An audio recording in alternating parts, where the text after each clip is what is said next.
ግንቦት 24 ቀን 2018 ዓመተ ምህረት ያገዛዙን የስሙላ ምርጫና የህዝባችን የህልውና ትግል ወቅታዊ ሁኔታ አስመልክቶ ከአማራ ፋኖ ብሔራዊ ንቅናቄ የተሰጠ መግለጫ። በኢትዮጵያ ፖለቲካ ታሪክ ውስጥ የጎላ ድርሻ ያለው የአማራ ህዝብ በየዘመናቱ የተነሱን ውጫዊ ጠላቶች በመፋለምና ድል በማድረግ የኢትዮጵያን ብዝሃነት እንዳላከበረና እንዳላነበረ ሀገርን ከነልዩ ልዩ ጌጦቿ እንዳላቆመ ሁሉ የውጭ ጠላት ከውስጥ ወደረኞች ጋር በመቀናጀት በከፈተበት የግማሽ ምዕት ዓመት በላይ ስነ ልቦናና የአካል ጦርነት ህልውናው አደጋ ላይ መውደቁ ይታወቃል።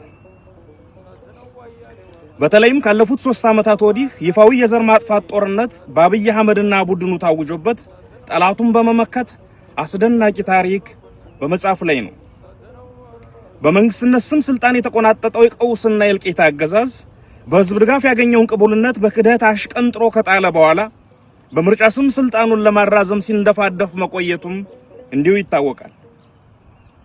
መላው አማራና የኦሮሞ ህዝብ አገዛዙ በፈጠረው ጦርነት በሚቃጠሉበት በዚህ ወቅት የትግራይን ህዝብ መሰረታዊ ፍላጎት ኮልኩሎ ጉሮሮውን ይዞ በሚያስጨንቅበት የሲዳማ፣ ቤኒሻንጉልና ጉሙዝ፣ አፋርና ጋምቤላ እንዲሁም ሌሎች ኢትዮጵያዊ ወገኖች ታፍነው በሚሰቃዩበት በዚህ ወቅት ምርጫን ለማድረግ አይደለም ለማሰብ በማይቻልበት ሁኔታ የምርጫ ግርግር በመጀመር ህዝቡንና ዓለም አቀፍ ማህበረሰቡን ለማደናገር ሞክሯል። ይህንንም በመረዳት ድርጅታችን የአማራ ፋኖ ብሔራዊ ንቅናቄ መጋቢት 6 ቀን 2018 ዓ.ም በብልጽግና የደም ድግስ ላይ የማይናወጽ አቋም ያለው መሆኑን ከማሳወቁም ባሻገር አገዛዙ ተጨማሪ የእልቂት ዘመንን የሚያዋልድበት ፖለቲካዊ ክንውን እንዳይኖር የተደራጀ ስራ ሲሰራ ቆይቷል።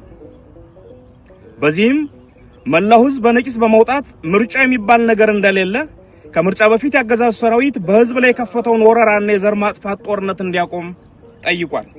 በርካታ ፓርቲዎች፣ የፓርቲ አመራሮች፣ የዲሞክራሲና የሰብአዊ መብት ተቋማትም ተመሳሳይ አቋም ወስደዋል።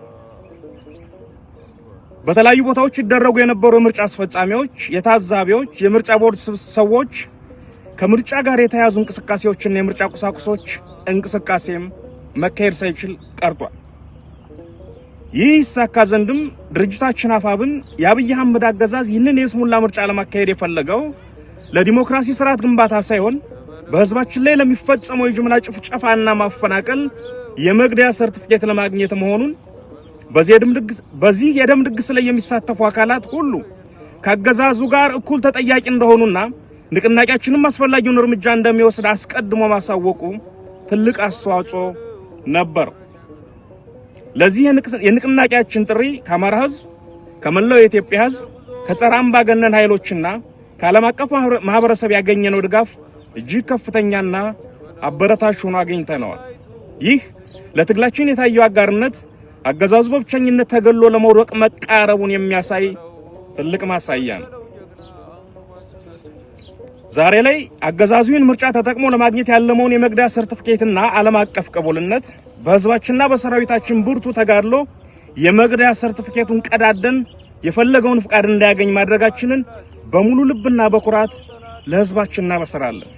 ምርጫ ተብዬ አገዛዙ ድራማ ሙሉ በሙሉ ከሽፏል። የህዝባችን ነቅቶ መጠበቅና የፋኖ ብርቱ ክንድ አገዛዙ ያቀደውን የፖለቲካ ትርፍ መናስ ቀርቶታል። በህዝባችን ጽኑ ተጋድሎና በፋኖ ክንድ ጥንካሬ አገዛዙ የፈለገውን የፖለቲካ ቅቡልነት ሳያገኝ ቀርቶ ከፀሐይ በታች እርቃኑን አቁመነዋል። አብይ አህመድ ይህንን ምርጫ ተጠቅሞ በዓለም ፊት ተመርጫለሁ የሚል የሐሰት ካባ ለመልበስ የነበረው ተስፋ በኗል። ይህ ድል የትግላችንን የበላይነት ያረጋገጠ ሆኖት ሆኗል። ይህ ስለመሆኑም ባለፉት ጥቂት ቀናት ብቻ በመላው ዓለም ከፍተኛ ተሰሚነት ባላቸው ዓለም አቀፍ ሚዲያዎችና የሰብአዊ መብት ተቆርቋሪ ድርጅቶች የወጡት መግለጫዎች ማረጋገጫዎች ናቸው። የተከናወነው የምርጫ ቲያትር እጅግ አስቂኝና ለወደፊቱ ትውልድ የፖለቲካ ውድቀትና የስሙላ ምርጫ ምን እንደሚመስል ለማስተማሪያነት የሚያገለግል ተጨማሪ ክስተት ሆኖ ያልፏል። ድምጽ መስጠቱም ሆነ ውጤቱ አስቀድሞ በቤተ መንግስት ተጠናቆ የቀረበ መሆኑን ህዝብ ብቻ ሳይሆን ያገዛዙ ካድሬዎች እንኳን ሳይቀሩ በሚገባ እንዲረዱት ተደርጓል። ንቅናቄያችን በፈጠረው የፖለቲካ ጫና ምክንያት ያገዛዙ መዋቅር ውስጥ ያሉት ግለሰቦች እንኳን በስርዓቱ ላይ እምነት እንዲያጡና የውስጥ መከፋፈል እንዲፈጠር ሆኗል። ይህ የሚያሳየው አገዛዙ ከውጭ ብቻ ሳይሆን ከውስጥም እየፈረሰ መሆኑን ትግላችን አሁን ወሳኝ ምዕራፍ ላይ ይገኛል። አምባገነኑና ደመጣጩን አገዛዝ ለአንዴና ለመጨረሻ ጊዜ ከመንበሩ አስወግደን የህዝባችንን ህልውና ዋስትና የምናረጋግጥበት ጊዜ ቀርቧል።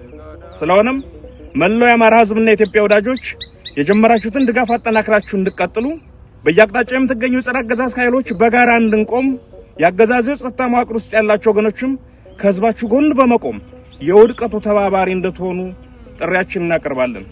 በመጨረሻም ከግንቦት 21 ቀን 2018 ዓ.ም ጀምሮ ተፈጻሚ የተደረገው የተሽከርካሪ እንቅስቃሴ ገደብና የጥንቃቄ መመሪያ በመጠናቀቁ ከነገ ግንቦት 25 ቀን 2018 ዓ.ም ጀምሮ መደበኛ እንቅስቃሴዎች እንዲቀጥሉ የተፈቀደ መሆኑን እናሳውቃለን።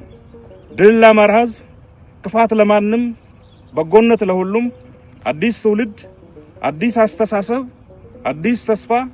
ህልውናችን በተባበረ ክንዳችን።